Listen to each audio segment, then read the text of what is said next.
South India shopping mall the wedding Mantra సరికొత్త wedding collection south India shopping mall. అందరికీ నమస్కారం. నేను Swaroopa Potlapalli. Welcome to iDream. ప్రస్తుతం నాతో పాటు ఉన్న గెస్ట్ గురించి ఎన్నో ఇంట్రెస్టింగ్ విషయాలు చెప్పే ముందు ఆయనకు సంబంధించిన కొన్ని వీడియోస్, ఫొటోస్ ఇప్పుడు చూద్దాం కదా. అందానికే అసూయ కలిగే అంత అందంగా ఉన్న ఆ అతివ నాట్య మయూరి మరెవరో కాదు, హలో. ఆయన స్త్రీ వేషధారణలో ఒక డాన్స్ చేశారు అంటే అమ్మవారే దిగి వచ్చి నాట్యం చేస్తోందా అన్నంత అద్భుతంగా పరవశించిపోయేలా ఉంటుంది ఆయన నాట్యం. ముఖ్యంగా ఆయన గనక ఏ డాన్స్ చేసినా ఆ డాన్స్కి సంబంధించిన సత్యభామ కావచ్చు, పార్వతీదేవి, కనకదుర్గ, ఇలా ఆ క్యారెక్టర్స్లోకి, ఆ పాత్రల్లోకి పరకాయ ప్రవేశం చేస్తుంటారు హలీం ఖాన్ గారు. ప్రస్తుతం ఆయన నాతో పాటు ఉన్నారు. హలీం గారితో మాట్లాడి ఈరోజు అనేక విషయాలు తెలుసుకుందాం. నమస్తే హలీం గారు. నమస్తే స్వరూప్ గారు. మీకు సంబంధించిన వీడియోస్, ఫొటోస్ నేను సోషల్ మీడియాలో చాలా రోజులుగా చూస్తూ ఉన్నాను. చాలా ఇంట్రెస్టింగ్గా అనిపించింది నాకైతే మీ ప్రొఫైల్. మీరొక యాక్టర్, మీరొక డాన్సర్, మీరొక నాట్య గురువు కూడా. అసలు ఎలా వీటన్నిటిని ఇంత మల్టీ టాలెంటెడ్గా ఉన్నారేంటి అనిపించింది. ముందుగా మీ జర్నీ, అసలు మీరు ఎక్కడ పుట్టారు, డాన్స్ నేర్చుకోవాలనే ఇంట్రెస్ట్ ఎలా వచ్చిందో చెప్పండి. థ్యాంక్స్ అండి అంత పెద్ద కాంప్లిమెంట్కి. నేను పుట్టింది ఒంగోలులో. మా అమ్మ నాన్నగారు, మా నాన్న పేరు రషీద్, మా మమ్మీ పేరు మెహతాజ్. ఒంగోలు నుంచి మోస్ట్ ఆఫ్ ది ఎడ్యుకేషన్ అంతా కూడా ఒంగోలులోనే అయ్యింది. ఆ తర్వాత నేను హైయర్ స్టడీస్ కానీ హైదరాబాద్ రావడం జరిగింది. సో హైదరాబాద్ కన్నా వచ్చే ముందు నేను డాన్స్ కాజా వెంకట సుబ్రహ్మణ్యం గారి దగ్గర నేను డాన్స్ నేర్చుకోవడం మొదలుపెట్టాను, ఇంట్లో చెప్పకుండా. సో ఇంట్లో చెప్తే ఏం జరుగుతుందో నాకు ఐడియా ఉంది కాబట్టి, so I don't want to tell anybody. So అలా హైడ్ అండ్ సీక్లో డాన్స్ నేర్చుకొని, అరే ఇక్కడ కుదరట్లేదు, ఇంక మనం ఇలా చేసుకుంటే కష్టము, హైయర్ స్టడీస్ అని ఒక రీజన్ చెప్పేసి హైదరాబాద్కి వెళ్ళిపోతే కొంచెం మనకి అడ్డు చెప్పేవాళ్ళు ఉండరు, సో ఇంకా నేర్చుకోవచ్చు, ఇంకా ప్రదర్శనలు ఇవ్వచ్చు అని చెప్పేసి ఒక మాస్టర్ ప్లాన్ వేసి నేను హైదరాబాద్ వచ్చాను. ఆ తర్వాత హైదరాబాద్ వచ్చిన తర్వాత ఒక్కొక్కటిగా నేర్చుకోవటం, డాన్స్ చేయటం, నేర్పించటం, ఇలా ఒక్కొక్కటి ఇప్పుడు దగ్గరగా 25 సంవత్సరాలు అవుతుందండి నేను ఈ డాన్స్లో ఉండి. సో ఇన్ని సంవత్సరాలు అవుతుందని, ఇన్ని సంవత్సరాలు నేను ఉంటానని అనుకోలేదు. It is only like destiny, ఆ విషయం అని నేను అనుకుంటున్నాను. So that's it. హలీం గారు, ఓకే, మీకు డాన్స్ నేర్చుకోవాలనే ఇంట్రెస్ట్ వచ్చింది. మరి వెస్ట్రన్ డాన్స్లు ఉన్నాయి, ఇంకా రకరకాల డాన్సెస్ ఉన్నాయి కదా, మరి కూచిపూడే నేర్చుకోవాలని ఎందుకు అనుకున్నారు? కూచిపూడి, భరతనాట్యం అని కాదు, కానీ నాకు సినిమా డాన్స్కి, క్లాసికల్ డాన్స్కి వేరియేషన్ తెలిసే ఏజే అది. బట్ నాకు ఇది టీవీలో, దూరదర్శన్లో చూసినా కానీ, లేదా అప్పుడు వచ్చే సినిమాల్లో నేను క్లాసికల్ స్పెషల్గా డాన్స్ చూసినప్పుడు దాంట్లో దొరికిన నాకు ఆ ఆనందం కానీ, ఆ ఎక్సైట్మెంట్ కానీ చూస్తే ఇంకా చూడాలి అనేది నాకు వెస్ట్రన్ డాన్స్లో అంత పెద్దగా అనిపించలేదు. ఐ డోంట్ నో ఎందుకు అనిపించలేదో నాకు తెలియదు. ఇది ఎక్కువ తక్కువ అలాంటి చెప్పే అంత ఏజ్ కూడా కాదు నాదప్పుడు. But I liked it. అది ఫస్ట్ చూడగానే నన్ను అట్రాక్ట్ చేసింది క్లాసికల్ డాన్సే. అది ఇంకా అలా ఆ అట్రాక్షన్తోనే ఇప్పటి వరకు కూడా ఆ లైఫ్ లీడ్ అవుతుంది. కూచిపూడి డాన్స్ నేర్చుకోవాలి అనిపించినా కానీ పేరెంట్స్తో ఎందుకు చెప్పలేకపోయారు? అంటే ఇప్పుడు చాలామంది ప్రేమించి ఎందుకు చెప్పరు, తప్పు చేస్తున్నారని కాదు, బట్ ఎక్కడో వీళ్ళు అడ్డం చెప్తారు, మన ప్రాసెస్కి వీళ్ళు అడ్డం వచ్చేస్తారు అనే భయంతో చెప్పరు. సో నేను ఆల్మోస్ట్ 10th అయిపోయిన తర్వాత నేర్చుకున్నాను కాబట్టి, నాకు అడాలసెంట్ ఏజ్ కాబట్టి, సో ఐ నో మా పేరెంట్స్ ఎలా రియాక్ట్ అవుతారు, మా పేరెంట్స్ స్థితిగతులు ఏమిటి, ఇవన్నీ నాకు తెలుసు కాబట్టి చెప్తే ఎక్కడ ఆపేస్తారో ఏమో, మరి ఎందుకు వచ్చిన గొడవ, చెప్పకుండానే చేయగలిగినంత కాలం నేను చేద్దామని చెప్పేసి ఆ నిర్ణయంతో ముందుకెళ్ళాను. అది చాలా వరకు యాక్చువల్లీ కరెక్ట్ పద్ధతి నా విషయంలో వర్కౌట్ అయింది. అందరి విషయంలో అది వర్కౌట్ అవ్వకపోవచ్చు. I'm very lucky in that. చెప్పకుండా చేసినా కానీ చాలా ముందుకు వచ్చింది అది. మీరు కూచిపూడి డాన్స్ నేర్చుకున్నారని, స్టేజ్ పెర్ఫార్మెన్సెస్ ఇస్తున్నారు అని పేరెంట్స్కి ఎప్పుడు తెలిసింది? చాలా రోజుల తర్వాత తెలిసిందండి. చాలా సంవత్సరాలు, యాక్చువల్లీ 8.5 సంవత్సరాల వరకు వాళ్ళకి తెలియదు. నేను రవీంద్ర భారతిలో ప్రదర్శన ఇచ్చేంత వరకు, అంటే చాలా సంవత్సరాలు చేసిన తర్వాతే కదా మనం రవీంద్ర భారతి వరకు వస్తాము. సో ఒక మంచి ప్రోగ్రాంలో డాన్స్ చేసిన తర్వాత మిలాంజ్ ఆఫ్ డాన్సెస్ అని, నేను ఒక ఫ్రెంచ్ అమ్మాయి వస్తే, బ్యాలరీనా వస్తే, అమ్మాయితో కలిసి ఒక ఫ్యూజన్ డాన్స్ లాగా చేసామన్నమాట. కూచిపూడి అండ్ ఫ్రెంచ్ డాన్స్, ఇది బ్యాలే కలిపి చేసాము. ఆ ఎక్స్పెరిమెంట్ చాలా బాగా నచ్చింది అప్పుడు మీడియాకి. సో ఒక న్యూస్ ఛానల్ రావటం అక్కడికి, అరే చాలా ఇంట్రెస్టింగ్గా ఉంది డాన్స్ అనటం, ఆ తర్వాత నా పేరు తెలుసుకొని ఇది ఇంకా ఇంట్రెస్టింగ్గా ఉందని అనుకోవటం. సో ఇలా వాళ్ళ ఒక ప్రొఫైల్ చేసి మా పేరెంట్స్ వాళ్ళ బయట కూడా పెడతాము అని చెప్పిన తర్వాత ఐ ఫెల్ట్ ఇన్ని సంవత్సరాలు ఉంది, పైగా నేను లైక్ రవీంద్ర భారతిలో కూడా మంచి ప్రదర్శన ఇచ్చాను, ఐ డోంట్ నో ఏం జరుగుతుందో, బట్ ఓకే చెప్తే పర్వాలేదేమో అనే ఒక ధైర్యంతో I gave them address. Yeah అలా వాళ్ళకి తెలుసు, యాక్చువల్లీ మీడియా ద్వారా తెలుసు వాళ్ళకి. సర్ప్రైజ్ అండ్ షాక్ అవ్వలేదా వాళ్ళు? అన్నీ సర్ప్రైజ్ అండ్ షాక్. ఆ తర్వాత కొన్ని రోజులు బాగా లైక్ దాన్ని ఎంజాయ్ కూడా చేశారు వాళ్ళు ఆ సర్ప్రైజ్ని. ఇంకా తర్వాత కొంచెం రియాలిటీలోకి వస్తారు కదా, ఏంటి మనోడు కొంచెం ఓవర్గా ఎక్కువ దీంట్లోనే ఉన్నట్టున్నాడు, ఏంటి జాబు ఇది పట్టదా ఇంకా వీడికి, చేస్తూ ఉన్నాను జాబ్ అప్పుడు నేను.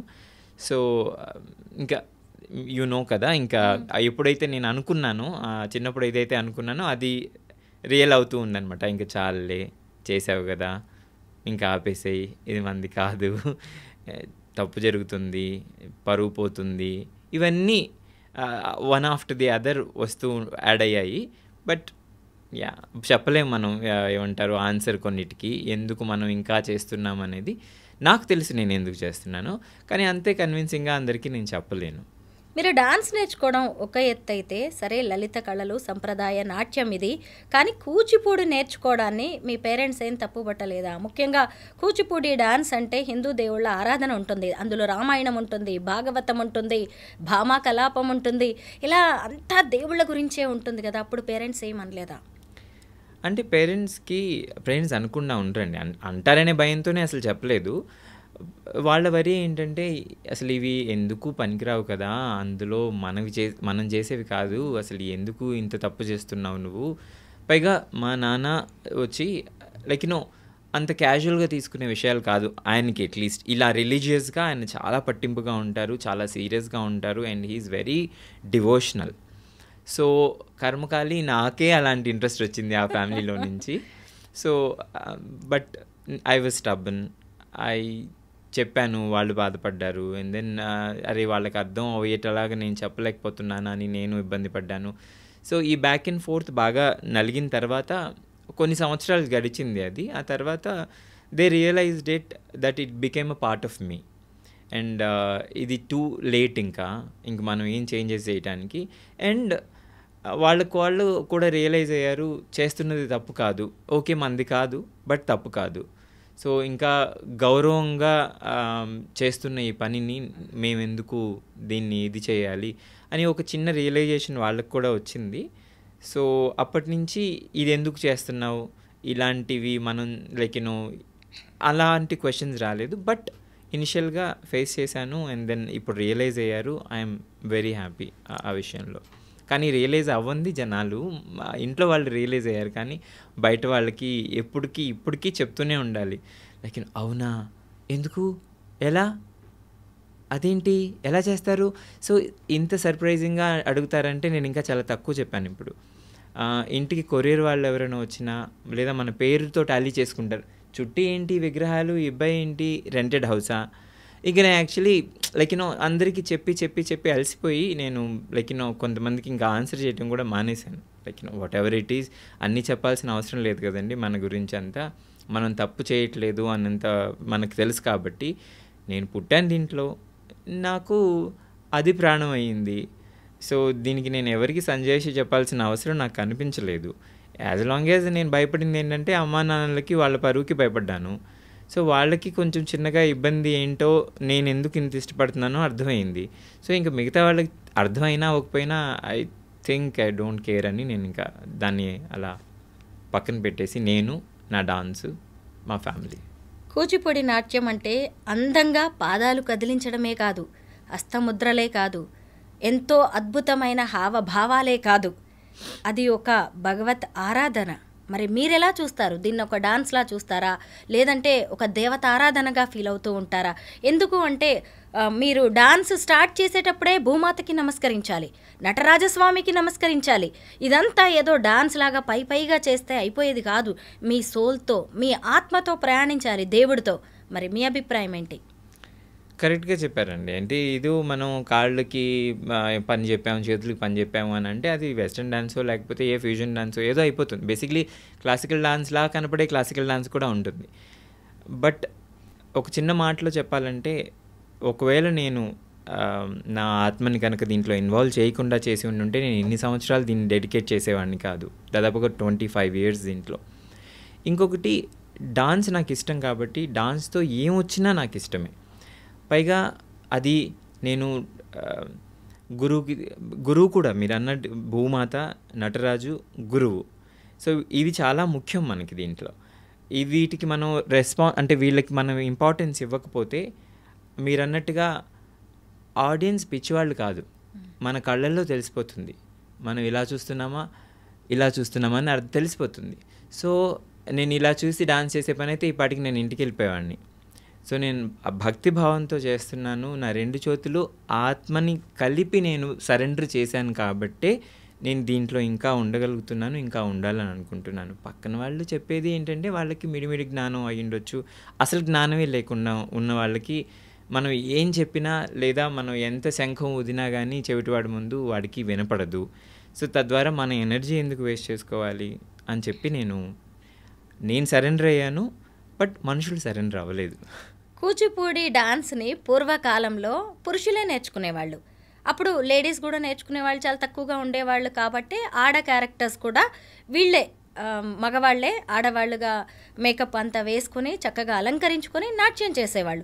అయితే మీరు ముస్లిం కుటుంబంలో పుట్టి కూచిపూడి నాట్యం నేర్చుకోవడం ఒక ఎత్తు అయితే మళ్ళీ మహిళా స్త్రీ వేషధారణలో మీరు డాన్స్ చేయడం ఎందుకు వచ్చింది ఈ ఆలోచన? మిమ్మల్ని మీరు అలా ఎందుకు చూసుకోవాలనుకున్నారు?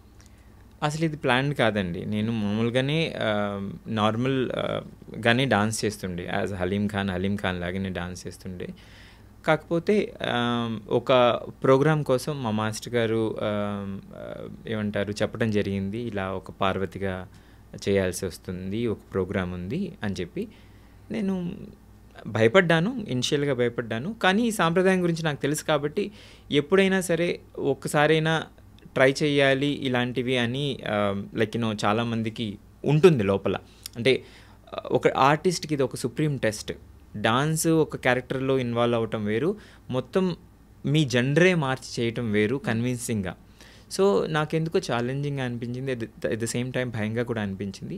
ఆ ఒక్క ప్రోగ్రామ్ కోసం అనుకున్నది మళ్ళీ నేను వెనక్కి తిరిగి చూడలేదు. అడిగే వాళ్ళంతా కూడా అలా చేస్తే బాగుంది కదా, అలా బాగా కనపడుతున్నావు నువ్వు, అది ఎంతోమందికి సూట్ అవుతున్నావు కాబట్టి మేబీ నీకు అనుగ్రహం ఉంది దేవుడిది, మేబీ అనుగ్రహం లేకుండా నువ్వు డాన్స్ కూడా నేర్చుకోవు, మేబీ నీ పర్పస్ ఇదేనేమో, నువ్వు ఇలా ట్రావెల్ చేయించాలేమో డాన్స్ని, స్త్రీ వేషధారణ ఇవాళ రేపు ఎవరు చేయట్లేదు, చాలామంది తగ్గిపోయింది, ఇంకా ముందుకెళ్తే ఎవరైనా ఉంటారో లేదో తెలియదు, so why don't you do it when you are shooting, why not? So ఇలాంటి క్వశ్చన్స్ అన్నీ నా ముందుకు వచ్చాయి. ఇంకా అలాగా అది కూడా యాదృచ్ఛికంగానే, అది కూడా కొంచెం భయంతోనే స్టార్ట్ అయింది. బట్ ఇప్పుడు కంఫర్టబుల్ అండి. నాకు తెలుసు కొన్ని పదుల ప్రోగ్రాంలు నేను తల దించుకొని భయపడుతూ ఇబ్బందిగా బెరుకుగా, అంటే ఎంతో ఎక్స్పీరియన్స్ ఉన్న ఈ ఫీమేల్ ఇంపర్సనేషన్లో, అంటే స్త్రీ వేషధారణలో నాకు అప్పుడు అంత ఎక్స్పీరియన్స్ లేదు, కానీ భయం ఉండేది. తలెత్తి చూస్తే నేను ఎలా కనపడుతున్నానా, వాళ్ళు ఎలా రిసీవ్ చేసుకుంటారో, నా ఎక్స్ప్రెషన్ వియర్డ్గా ఉంటుందా, ఇవన్నీ మైండ్లో తిరుగుతుండేవి. బట్ ఈవెన్చువల్లీ అది పోయిందనుకోండి. బట్ మీరు అన్నట్టుగా ఎవరు చేయట్లేదు, సాంప్రదాయంగా ఉన్నది ఎవరో ఒకరు ముందుకు తీసుకొని వెళ్తే కానీ అది సాంప్రదాయం పుస్తకాల్లోనే మిగిలిపోతుంది కదా. ఇప్పుడు నేనున్నాను, 2000లో నేను చేశాను, మేబీ 2050లో నేను చేయలేకపోతాను, ఎందుకంటే నా వయసు కాదు, నేను అలా కనపడను కూడా. సో ఇది చూసి ఇంకో 10 మంది కనుక చేయకపోతే అది 2050, 2060 అలా వరకు వెళ్ళదు. సో ఎప్పుడు కూడా ఎవరో ఒకళ్ళు ఉంటేనే ఈ ట్రెడిషన్ ముందుకెళ్తుంది. సో ఇప్పుడు ఈ అవకాశం నాకు దేవుడు ఇచ్చాడని అనుకొని నేను దీన్ని అంతే సీక్రెట్గా ఫీల్ అయ్యి చేస్తున్నాను. హలీం గారు, ఒక అమ్మవారి స్వరూపానికి మీరు ప్రతీకగా ఉంటారు. మీరు ఖచ్చితంగా మహిళా డ్రెస్సింగ్ అవన్నీ వేసుకున్నారంటే, అయితే డ్రెస్సింగ్తోనే లుక్ వచ్చేయదండి. ఎందుకంటే మీరు ఆ డాన్స్ కాస్ట్యూమ్ వేసుకోవచ్చు, ఆ జ్యువెలరీ వేసుకోవచ్చు, ఆ యాక్సెసరీస్ పెట్టుకోవచ్చు, చక్కగా బొట్టు పెట్టుకోవచ్చు, అందంగా మేకప్ చేసుకోవచ్చు, అంటే ఒక మహిళలాగా మీరు కనిపించవచ్చు. కానీ ఆ నడక, ఆ హొయ్యలు, ఆ నాట్యం అనేవి ఒక మయూరిలాగా నర్తించడం అనేది అంత ఈజీ కాదు. మరి వాటిని ఎలా క్యారీ చేస్తారు? ఒక మగాడయ్యుండి అసలు ఒక స్త్రీత్వానికి మీరు చిరునామాగా మారడం అనేది చిన్న విషయం కాదు. ఆ విషయంలో ఎలా శ్రద్ధ తీసుకుంటారు? మీరు అన్నవి కాస్ట్యూమ్ డిజైనర్ చూసేసుకుంటారు, మేకప్ ప్రొఫెషనల్ చూసుకుంటారు. ఇదంతా వీళ్ళు కష్టపడి మనల్ని రెడీ చేసిన తర్వాత అక్కడి నుంచి ఉంటుంది మన ఏమంటారు మన టాలెంట్ అవ్వచ్చు, లేదా మన ఎక్స్పీరియన్స్ అవ్వచ్చు. అది నిజంగా సాధనతోనే వస్తుందండి. లైక్ మనము రెడీ 1 2 3 ఇలా అనగానే స్విచ్ అయిపోదు. Over a period of time నేను అన్నాను కదా ఇందాక, చాలా భయం వేసేది నాకు. చాలా యాజ్ అ డాన్సర్ ఎక్స్పీరియన్స్ ఉన్నా కానీ నాకు స్త్రీ వేషధానంలో ఎక్స్పీరియన్స్ లేదు. అప్పుడు చాలా ఇబ్బందిగా ఉండేది, బెరుగ్గా ఉండేది. అయ్యో నేను నడుస్తున్నా కానీ ఇదేంటి వాళ్ళు నన్ను చూస్తున్నారా, ఎలా స్టేజ్ మీద చేయటం వేరు, స్టేజ్ వరకు వెళ్ళే నడక కూడా ఇబ్బందిగా ఉంటుంది, జాగ్రత్తగా చేయాల్సి వస్తుంది. ఎందుకంటే గమనిస్తారు, జనాలు చూస్తారు. బాగుందికి ఎబ్బెట్టికి ఒక లైన్ ఉంటుంది. ఆ దాటకుండా, ఓవర్ చేయకుండా ప్రాపర్గా, అంటే ఆడవాళ్ళైనా సరే ఆడవాళ్ళు కొంచెం ఎక్కువ చేస్తే అది వల్గారిటీలోకి వెళ్ళిపోతుంది, లేదా అసహ్యంగా కనపడుతుంది, జుగుప్సగా కనపడుతుంది. అది ఆడవాళ్ళకి ఎవరికైనా సరే. నేను మగవాడిని అయ్యుండి నేను కొంచెం ఎక్కువ చేస్తే అది శృతి మించిన దానిలాగా కనపడింది అనుకోండి. సో నా ఒక్కడికే కాదు, పైగా ఆర్ట్ కూడా నేను చెడ్డ పేరు తెచ్చుకున్న వాడిని అవుతాను.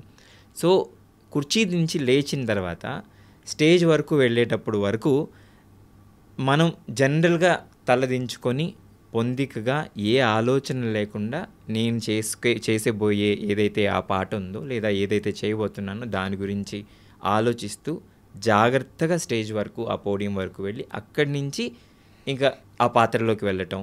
అప్పటి వరకు కై మన ఆరవటమో, లేకపోతే అంటే కొన్ని సంవత్సరాల తర్వాత కొన్ని అలవాట్లు మారిపోతాయి, అది వేరే విషయం. బట్ ఈ జాగ్రత్త ఏదైతే ఉందో, మనల్ని ఎవ్వరూ తప్పు పట్టకూడదు. మనల్ని వేలు చూపించారంటే మనల్ని కాదు, అది ఆర్ట్ ఫామ్ని చూపించినట్టు. నేను ఒక్కడిని నడవట్లేదు, నాతో పాటు నేను ఇవన్నీ కప్పుకొని నడుస్తున్నాను, నా సాంప్రదాయం తీసుకుంటున్నాను. నేను డాన్స్ అది ఎంతో వాల్యూ, ఎంతోమంది కష్టపడితే ఇది ఇక్కడి వరకు వచ్చి నుంచుంది. అది ఈ అవకాశం నాకు ఇప్పుడు దొరికినప్పుడు దీన్ని నేను రెక్లెస్గా బిహేవ్ చేయకూడదు. సో ఇదంతా మైండ్లో ఎప్పుడూ ఉంటుందండి. ఇట్స్ నాట్ లైక్ ఒక ఏదో వన్ డే ఇది కాదు. సో ఈ జాగ్రత్తలన్నీ మనం చేసుకోకపోతే నా మీద వచ్చే వేలు కాకుండా ఆర్ట్ ఫామ్ మీద కూడా వేలు చూపించడానికి అవకాశం ఉంటుందని, అది ఎప్పుడు కూడా జాగ్రత్తగా రెడీ అవటంలో కూడా లైక్ ప్రతీది, అంటే ఈ కాస్ట్యూమ్ ఎబ్బెట్టుగా ఉండకూడదు, ఈ హెయిర్ బాగుండాలి, తర్వాత జ్యువెలరీ ఇలా ఉండాలి. ఈ జాగ్రత్తలు అంటే అమ్మాయిగా చేసుకోవటం ఎంతో కష్టపడక్కర్లేదండి. ఓకే, దానికి ఉంటుంది కష్టం, మీరు ఒప్పుకోరు నా మాటని ఖచ్చితంగా. కానీ అమ్మాయిగా చేయాలి, అందులో ఎబ్బెట్టుగా కనపడకూడదు అని అంటే చాలా రిస్కులు ఉంటాయి, చాలా జాగ్రత్తలు తీసుకోవాలి. నాకు వన్ డేలో తెలియలేదు ఇదంతా. కొన్ని మిస్టేక్స్ చేసిన తర్వాత, కొన్ని లెర్నింగ్స్ జరిగిన తర్వాత, కొంచెం వేస్టేజ్ అయిపోయిన తర్వాత, ఇవన్నీ తెలుసుకున్న తర్వాత కొంచెం ఇప్పుడు నాకు తెలిసి నేను కంఫర్టబుల్గా గాడిలో పడ్డాను. నేను ప్రోగ్రామ్ అన్నా సరే నేను నేను ఇబ్బంది లేకుండా అన్నీ అమరిగ్గా పెట్టుకొని చేసుకోగలను. So it takes a long time. So ఒక జెండర్ చేంజ్ అన్నది it's not an easy thing. Stage performance అయిపోయింది అంటే ఆ క్యారెక్టర్ని అక్కడే వదిలేస్తారు, మళ్ళీ మీరు పురుషుడిగా మారిపోతారు, అంతేనా? నార్మలే, అంతే. అదే అన్న, మన ఈ కూర్చున్న మేకప్ రూమ్ నుంచి నేను స్టేజ్ వరకు వెళ్ళేటప్పుడే ఒక రకంగా షాల్ కప్పేసుకొని ఎవరు చూస్తున్నారా, ఎలా చూస్తున్నారు, ఏం లేదండి. ఇంతకు ముందు ఇలా ఉండేది కాదు. ఇప్పుడు జనరేషన్ ఏంటంటే ఇలాంటి వాటికి రెస్పెక్ట్ లేదు. అమ్మాయి వేషం వేశాడు అని అంటేనే అది వాళ్ళకి ఇంక వేరే నాలెడ్జ్ లేదు కాబట్టి ఒక రకంగా దీన్ని కొంచెం చాలా చిన్న చూపుగా చూస్తుంటారనమాట. సో అనవసరంగా మనం తలెత్తి చూసి అలాంటివి మన కళ్ళల్లో పడి వెళ్ళే ప్రోగ్రామ్ మీద ఎఫెక్ట్ పడకుండా ఉండాలంటే అలా దృష్టి మొత్తం నేను స్టేజ్ మీదే పెట్టి ఇటు అటు చూడకుండా నా చుట్టూ నా వాళ్ళని మాత్రమే పెట్టుకొని, మేకప్ మ్యాన్ కానివ్వండి, అసిస్టెంట్ని కానివ్వండి, ఎవరైనా నా ఫ్రెండ్స్ ఎవరైనా వస్తే కనుక ఆ టైంలో వీళ్ళతోనే నేను ఉంటాను. ఇంకా ఎవరితో వీళ్ళతో కానీ ఒక ఎక్స్ట్రా మాట కానీ, ఇది ఎవరైనా వచ్చి ఫోటో తీసుకుంటానన్నా ఇలా చెయ్యి పట్టుకోను, అవి ఏమీ ఉండవన్నమాట. మొత్తం ప్రోగ్రామ్ అంతా అయిపోయిందా, మేకప్ తీసామా, మళ్ళా మన ఇష్టం వచ్చినట్టు మనం ఉండొచ్చు. అప్పటి వరకు మనం కప్పుకునేది ఓన్లీ డాన్స్ కాదు, డ్రెస్ కాదు, whole responsibility of an art form. ఆ కాస్ట్యూమ్ వేసుకొని అలాగా రెడీ అయిపోయి మిమ్మల్ని మీరు అద్దంలో చూసుకున్నప్పుడు ఏమనిపిస్తుంది?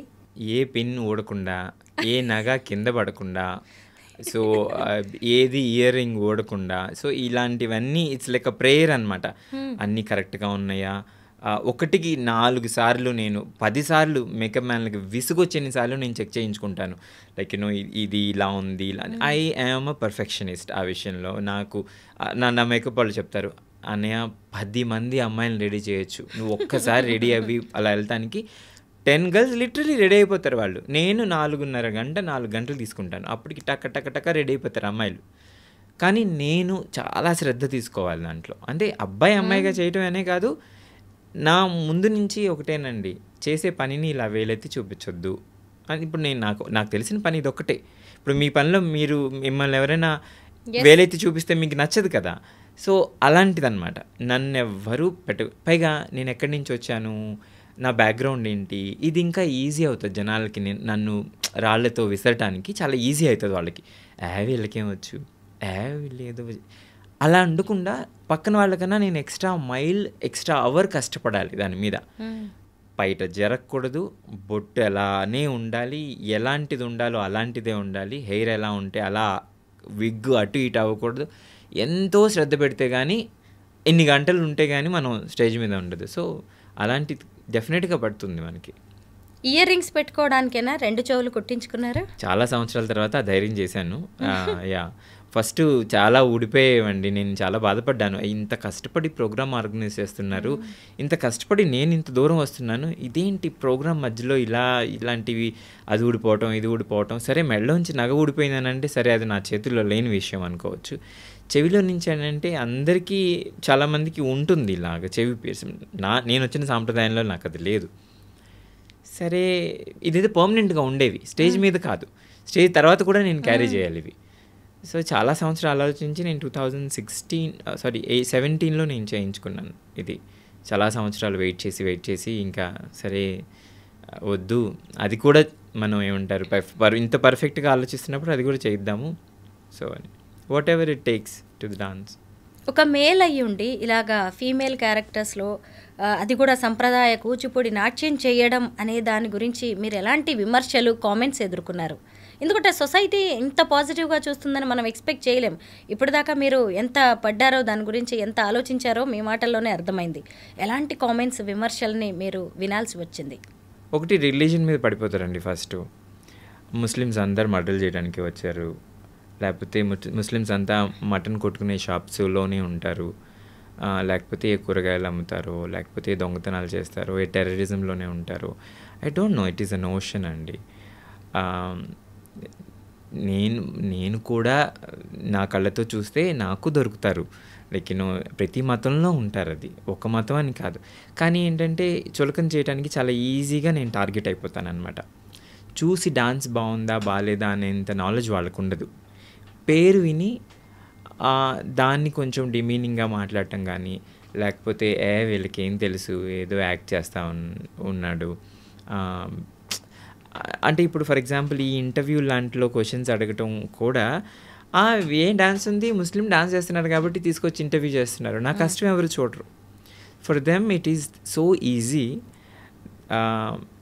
యాక్ట్ చేయమని చెప్పండి ఎవరినైనా 25 సంవత్సరాల వాళ్ళ లైఫ్లో, ప్రైమ్ టైంలో, అప్పుడు తెలుస్తుంది అది యాక్టింగా, లేకపోతే రియల్ లైఫా, లేకపోతే వాళ్ళు లైఫ్ని డెడికేట్ చేశారా అనేది. So I'm a victim for this society where there is no knowledge for this society. Knowledge లేదు, చాలామందికి లేదు. ఎంతకాడికి సినిమాలు చూస్తే ఆడవేషం వేస్తే వాడు ఇదై ఉంటాడు, వాడు అదై ఉంటాడు, ఇవి తప్పితే అయ్యో కూచిపూడి సలో ఇది సాంప్రదాయం అంట, సాంప్రదాయంలో ఇలా చేసేవాళ్ళు ఎవరూ లేరంట, అసలు ఇప్పుడు చాలా అరుదంట, ఆ అరుదులో ఈ అబ్బాయి అంట, అలాంటివన్నీ ఎవరికి తెలుసు? ఎంతకాడికి ఆడవేషం వేసాడు, మగాడా వీడు ఆడవేషం వేసాడేంటి.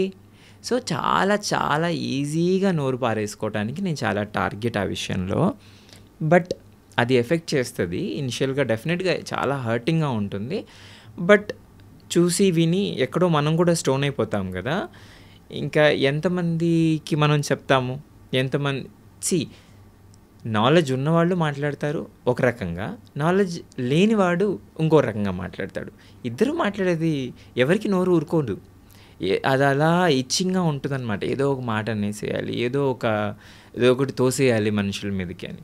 సో ఇది మనం హ్యాండిల్ చేయాలి అని అంటే, ఇందాక నేను మేకప్ రూమ్ దగ్గర నుంచి స్టేజ్ మీదకి ఎలా వెళ్తానని చెప్పాను, అలాగే ఇవి వినకుండా, లేదా నా చెవిన పడ్డా నేను వినలేదు అవునా అలా అనుకుంటారా, అనుకొని మా ఇంటికైతే వచ్చి ఎవరు చెప్పట్లేదు, ఎవ్వడు ఇప్పుడు వరకు మిమ్మల్ని యాంకరింగ్ బాగాలేదన్నా మీ ముఖం మీదకి వచ్చి ఏ స్వరూప ఏంటో చెప్పటం, ఏంటా ఇంట్రో అని ఎవ్వరు చెప్పరు. మీ వెనకాలే చెప్తారు. మన వెనకాల మనం ముందు వచ్చి ధైర్యంగా మాట్లాడలేని వాళ్ళ గురించి మనం ఆలోచించాల్సిన అవసరం లేదు. ఇన్ఫ్యాక్ట్ ఏ అడ్రస్ అనామకుల గురించి డిస్కస్ చేయాల్సి మనం టైం వెచ్చించాల్సిన అవసరం లేదు.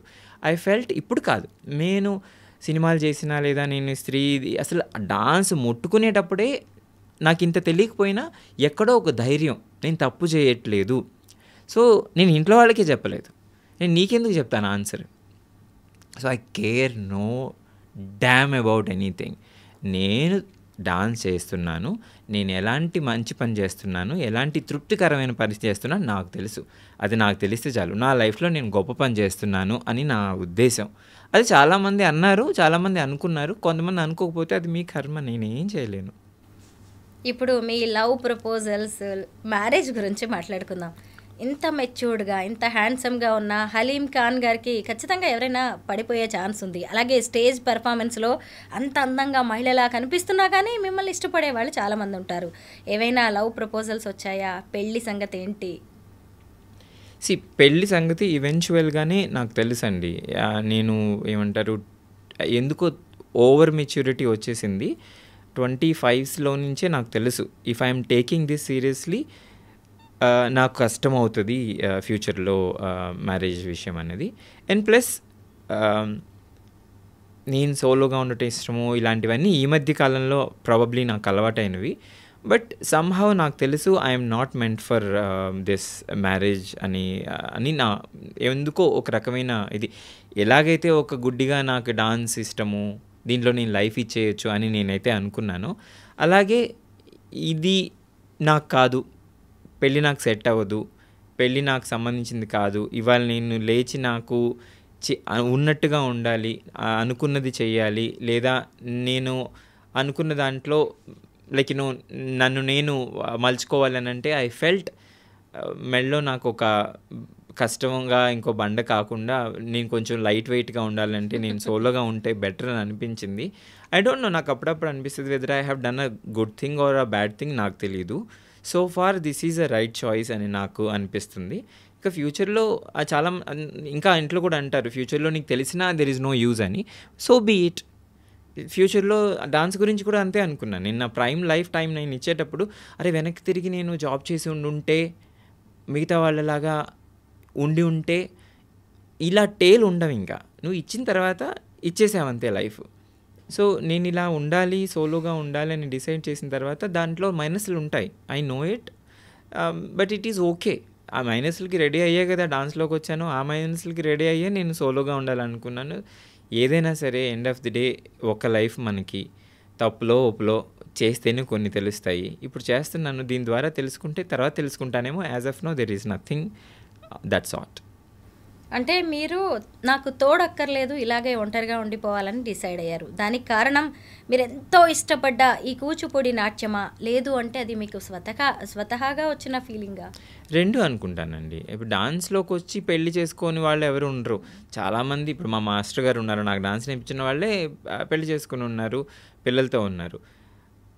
Over a period of time ఒక ఫైటర్లా తయారైపోయిన తర్వాత కొంచెం రెబెల్ అయిపోతాం కొన్ని ఐడియాస్తో. మనల్ని మనం కన్విన్స్ చేసుకోవటానికే ఎక్కువ చూస్తాము, పక్కన వాళ్ళని కన్విన్స్ చేయకుండా. సో ఎందుకో ఈ మ్యారేజ్ అనే ఒక సిస్టము, ఒక మాట నాకు బర్డెన్గా కూడా అనిపించింది. పైగా చాలామందికి ఇది ప్రొఫెషనల్లా కనపడదు. నేను ఈరోజు ఎంత సంపాదిస్తాను, వచ్చే వాళ్ళు ఎంత హ్యాపీగా ఉంటారు, వచ్చే పిల్లలు ఎంత హ్యాపీగా ఉంటారు, వాళ్ళకి మనం ఏం ప్రొవైడ్ చేయగలం దీంతో, పోనీ నేను హ్యాపీగా ఉన్నానా, నేను హ్యాపీగా ఉండగలుగుతున్నానా అంటే అదే ట్రై చేస్తున్నాను నేను. సో నేనే ట్రై చేస్తున్నాను, నాకు ఇంత ఎక్స్పీరియన్స్ ఉండి, and I don't want to take a risk. Unnecessary ఎవరినో ఇన్వాల్వ్ చేసి ఈ జర్నీలో ఇన్వాల్వ్ చేసి నేను బాధపడి, ఇంకొకటి నేను కాంప్రమైజ్ అయిపోతానేమోనని భయం. If I have over weight నేను కాంప్రమైజ్ అయిపోతాను.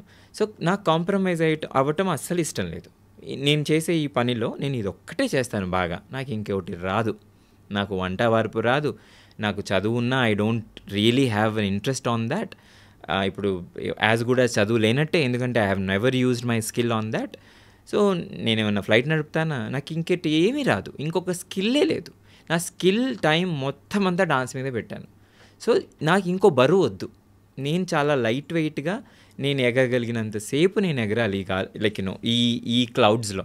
సో తద్వారా నాకు అనిపిస్తుంది ఇంకొక ప్రాణిని నేను తీసుకొనొచ్చో, లేకపోతే ఇంకొక నేను వేరే దాంట్లో ఇన్వాల్వ్ అయ్యి, I don't think it is the right choice. It's only art ఉన్నందువల్ల కాదు, నేను సెల్ఫిష్గా ఆర్ట్ కోసం ఉండాలి అనే ఒక సెల్ఫిష్ థాట్ అంతే.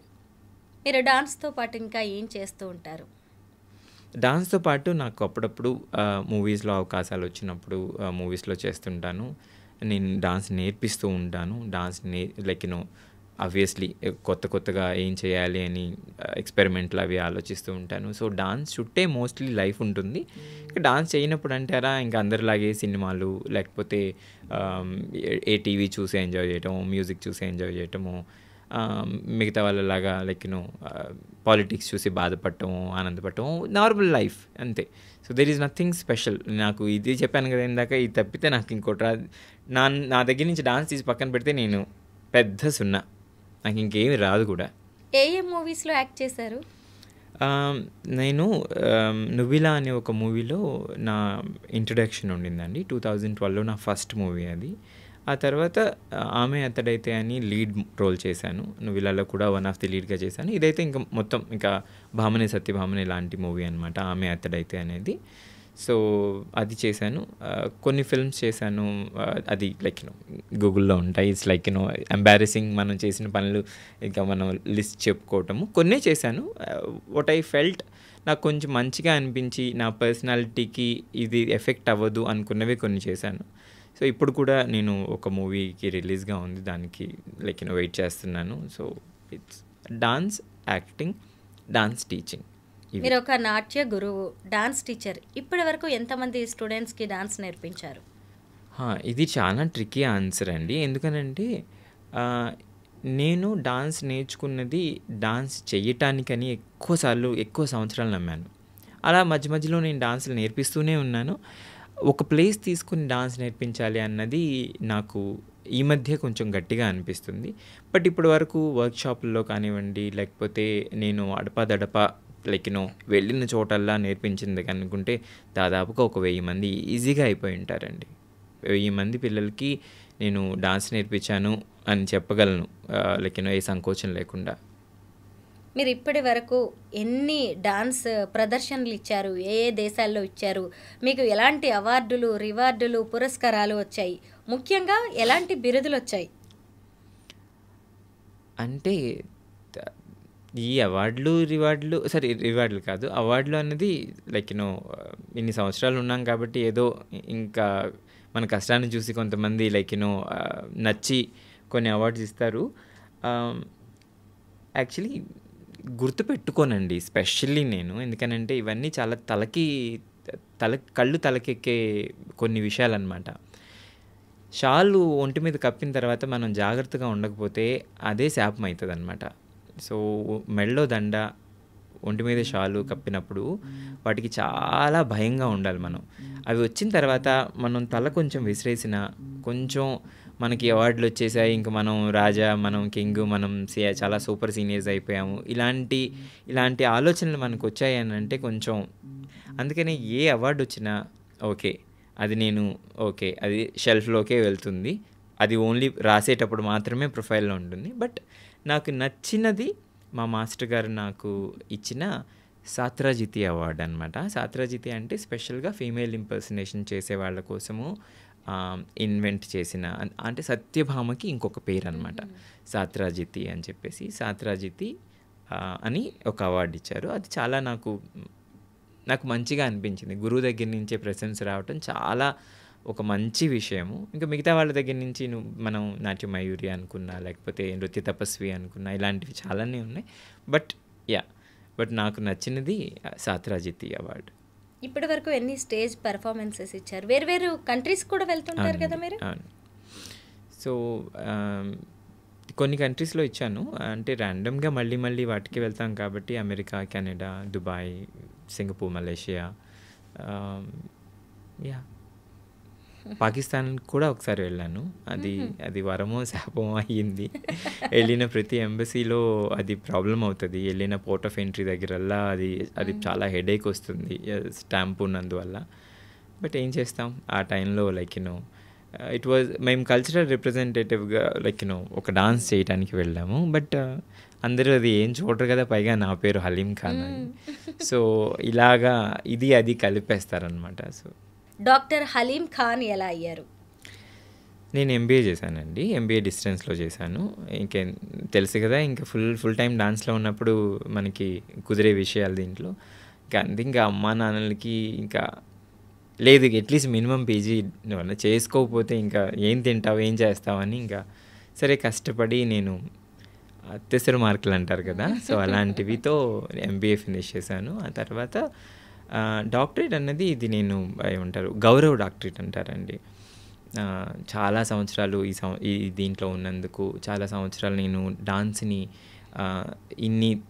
ఇన్ని సంవత్సరాలు నేను దశలా వ్యాప్తి చెందించినందుకు ఒక గౌరవంగా మనకిచ్చిన గౌరవ డాక్టరేట్. సో అది ఏమంటారు, కష్టపడి చదివినది వేరు ఉంటుంది, ఇది గౌరవంగా మనకిచ్చి ఇంకా చాలే, ఓకే చాలా కష్టపడ్డావు ఇది అన్నట్టు అనమాట. సో ఇవన్నీ ఇవి వెనక్కి తిరిగి చూస్తే మనకు ఆస్తులండి ఇవి. అంటే మనం చేసిన కొన్ని ఉంటాయి చూసారా, మనం ఇన్ని విన్నాము, ఇలా అంటారు, ఇలా అనుకుంటారు అని అనుకున్న వాటికల్లా ఇది ఒక చిన్న సమాధానం అనమాట. సో మనం కళ్ళు మూసుకొని ఆలోచించినా, మనం వెనక్కి తిరిగి చూసినా, అరే ఇవి కదా మనం అచీవ్ చేసింది, వాళ్ళనే ఒక మాటతో మనకి ఎందుకు మనం ఎఫెక్ట్ అవ్వాలి, ఇలాంటివన్నీ మనల్ని మనం సమాధానపరచుకోవడానికి మనం ఇంత కష్టపడ్డామా, ఇన్ని చేసామా అని ఒక్కొక్కసారి ఇవన్నీ చూసినప్పుడు మనకు అనిపిస్తుంది, చాలా తృప్తిగా ఉంటుంది అలాంటివి మనం వెనక్కి తిరిగి చూస్తే. సో అవార్డులు అన్నవి ఒక ఫ్యూయల్ లాంటిది ఆర్టిస్ట్కి. హలీం గారు, మీ ఫ్యూచర్ ప్రాజెక్ట్స్ ఏంటి, ఏం చేయాలనుకుంటున్నారు? ఇదేనండి, డాన్స్లో ఇంకా ఎక్కువ ఏమంటారు, ఇంకా ఎక్కువ రోజులు ఉండాలి, ఎక్కువ చేయాలి పనులు, ఇంకా ఎక్కువ మందికి నేర్పించాలి, ఇంకా డెడికేటెడ్ స్టూడెంట్స్ని సంపాదించాలి. ఇంకా నా లైఫ్, ఇంకా నాకు ఓపిక ఉన్నంత వరకు నేను డాన్స్ చేయగలగాలి. సో ఇది అంటే of course films dance related ఏమన్నా వస్తే I really want to do it. ఇది బేసిక్లీ డాన్స్ అండ్ ఫిల్మ్స్ అన్నది నా ఏమంటారు ప్రైమ్ ఇంట్రెస్ట్ అండి. ఇన్ని రోజులు సోషల్ మీడియాలో మిమ్మల్ని ఫాలో అవ్వడం, మీ ఫ్రెండ్గా ఉండడం ఒక ఎత్తు అయితే, ఈరోజు మీతో ఇలా ఇంటర్వ్యూ చేసి మిమ్మల్ని తెలుసుకోవడం, అసలు మీరు ఒక నాట్యాన్ని ఎంత ప్రేమిస్తున్నారు, ఇంకా ఎంత విశ్వవ్యాపితం చేయాలని ఆలోచిస్తున్నారు, ఇవన్నీ తెలుసుకుంటుంటే చాలా అద్భుతంగా అనిపించింది నాకైతే. థ్యాంక్ యూ సో మచ్ అండి. Thank you so much.